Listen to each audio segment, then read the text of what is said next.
Well, yan po ay patunay na walang kabusugan ang mga buwaya sa Kongreso ng Pilipinas at wala rin kabusugan ang presidente na mastermind ng lahat ng kakurakutan sa ating bayan.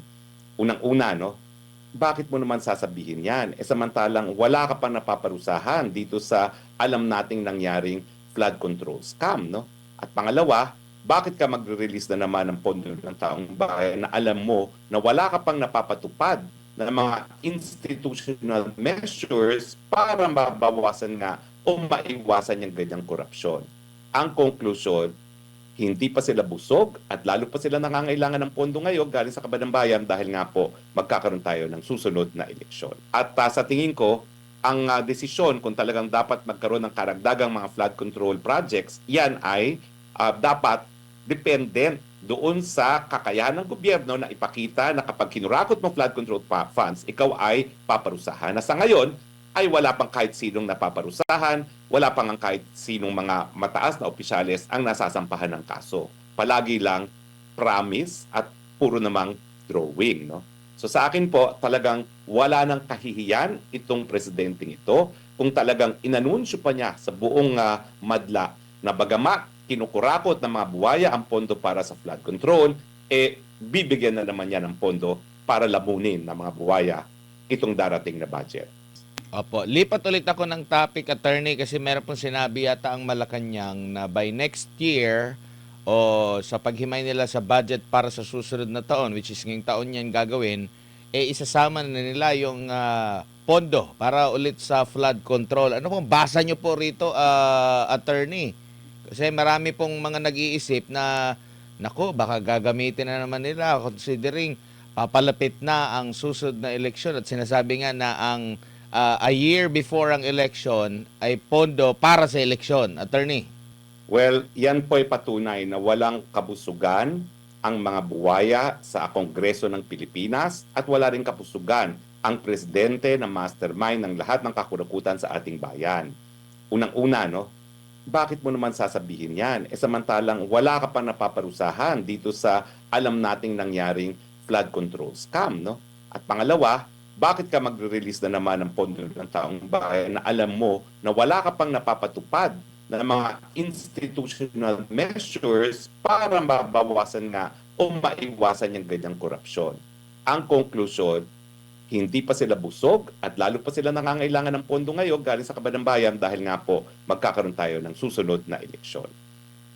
Opo, and tingin nyo po bago nila gawin yon, antay na lang nila muna yung magiging desisyon ng Korte Suprema doon po sa kinikwestyong 2024 to 2026 sa budget at maging yung umusad na rin yung ano yata yung sa pag-question doon sa mga blanco, no, maliban pa doon sa question doon sa mula sa unprogram ginawang program at itong mga blankong items po, attorney.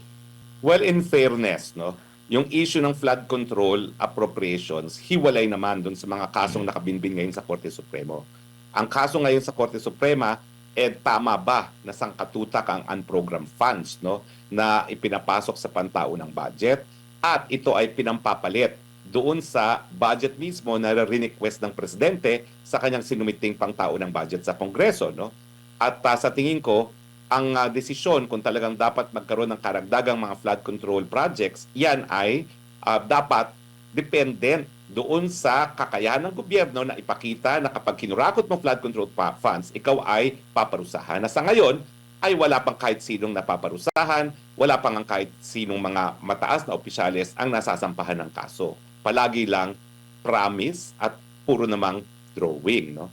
So sa akin po, talagang wala nang kahihiyan itong presidenteng ito kung talagang inanunsyo pa niya sa buong madla na bagamat kinukurakot ng mga buwaya ang pondo para sa flood control, bibigyan na naman niya ng pondo para lamunin ng mga buwaya itong darating na budget. Opo, attorney, may iba rin po ako ng paksa. Kamusta na po si former President Duterte? Ano po yung mga feedback na iyo po nakukuha mula po sa kanyang mga malalapit na kalyado, pamilya na dumadalo po dyan sa ICC? Well, ang huling na dumalaw po ngayon ay si Ma'am Elizabeth, no? Zimmerman, no? At Ang palagi naman nilang sinasabi ay malusog naman si Tatay Digong, bagamat alam natin sa mga deklarasyon mismo ng ICC na talagang medyo mahina na at marupok na ang pagkatayo bilang isang senior citizen ni Tatay Digong dahil palagi na siyang natutumba at kinakailangan na siyang bantayan ng mas maigi. No?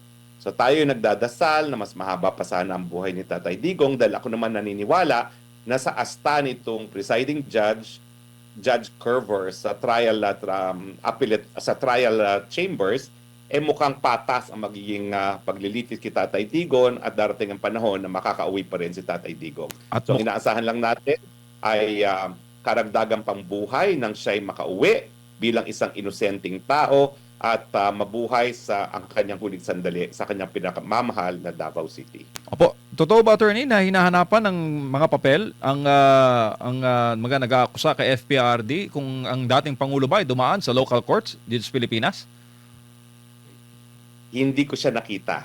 Although, discuss ko kung bakit importante yung issue na yan kasi talagang kapag hindi nasunod ng Article 59, ang issue is na-kidnap ba yan o hindi. Kasi yung Article 59, ang intention niyan ay para masiguro karapatang pantao at masiguro yung soberenya ng bansa na pinanggagalingan ng tao na hinihingi ng ICC. Pero ako, nung nag-live coverage din ako nung status conference na yan, ang problema kasi dun sa second half, matapos sila mag-break for lunch, hindi na ako nakabalik. So hindi ako nakarinig ng kahit anong ganyang statement galing kay Judge Carver. No? Pero pinahanap ko rin yan sa ilang aking mga kasama, hindi rin nila naririnig pa kung siya ay nagpahanap. Pero gayon pa man, talagang diniscuss ko na sa aking vlog kung bakit importante yung hindi pagsunod sa Article 59 ng Rome Statute mismo. Opo, kamusta naman po ang assessment ninyo sa bagong abogado o counsel ni FPRD? Well, bias ako kasi ako talaga nagrekomenda dyan kay Peter Haynes. Hindi ko siya personal nakakilala. Nakita lang kami nung binubuo yung bar ng International Criminal Court. Pero alam ko kung anong mga talagang naging achievements niya kasama na yung pagpapalaya doon sa Vice President ng Congo na si Bemba, no, na nauna nang nahatulan na guilty, napawalang sala niya on appeal.